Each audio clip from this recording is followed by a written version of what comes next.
જય માતાજી. અહીંયા ઘણા બધા મોટા મોટા કલાકારો છે. મારે શું બોલવું, ગાવાનો વિષય ખરો મારો, પણ હું મારા ફિલ્મી ગીતોને એવું બધું ભજનનું મારી લાઈન નથી. પણ જ્યારે મને સમાચાર મળ્યા કે આટલી મોટી ઘટના બની ગઈ છે, તો ઘણા ટાઈમથી આવું હતું પણ એવો ટાઈમ નહોતો મળતો. પણ જ્યારે ખબર પડી કે સંતવાણીનો બહુ મોટો સારો પ્રોગ્રામ રાખ્યો છે, તો મને થયું કે આ સારો ટાઈમ છે. ને શૂટિંગ ચાલુ હોવા છતાં રાજપીપળા મારું શૂટિંગ ચાલુ છે અત્યારે, ને અત્યારે ત્યાં ફરી જવાનું છે. પણ મને બોલવાનું કીધું, બોલતા મને વધારે આવડતું નથી.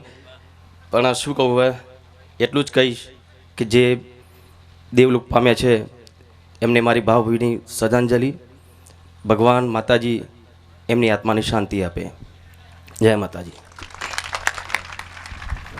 વાહ વિક્રમભાઈ, અને ભાવના પણ અમારે બળદેવ ભાઈને તો એકવાર જોરદાર, દાદાને જોરદાર તાળી સુધેલા જોઈએ. બળદેવજી ઊભા થાવ, શું એમની ભાવના! હા, 3 દિવસ અહીંના નો બધી સેવા, બધા કાર્યો. લલિતાબેને મને કીધું, મને કે દાદા તો દાદા છે. હે દાદા આવજો. વિક્રમભાઈ જોરદાર તાળીઓથી વિક્રમભાઈને આપણે વધાવીએ. ફરી પાછા ભજનના દોર માથે હું નિરંજનભાઈ પંડ્યાને દાદાને વિનંતી કરું, સમર્થ એક ભજનીક, અને એમને હું વિનંતી કરું, દાદા આપને મોજ આવે સંતવાણીનો દોર લઈ આપને સમક્ષ રજૂ થાય.